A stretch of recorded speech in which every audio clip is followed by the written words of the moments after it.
جوش ملی آبادی کا ایک شعر ہے کہ زندگی ہے برسر آتش فشانی یا حسین، آگ دنیا میں لگی ہے آگ پانی یا حسین۔ سبحان اللہ۔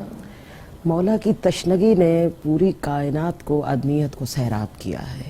سبحان اللہ۔ اور جس طرح آپ کہتی ہیں کہ کیا فکری سلسلہ ہے، تو یوں سمجھیے کہ جس طرح حل من ناصر ینصرنا اور رزم بقضائہ و تسلیما لامرہ، اس کے درمیان بہت بڑا فکری محاذ ہے۔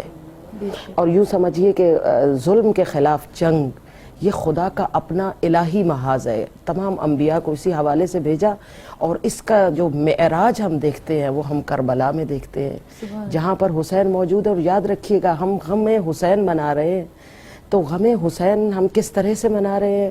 فقط اگر اکبر اور اصغر اور قاسم کو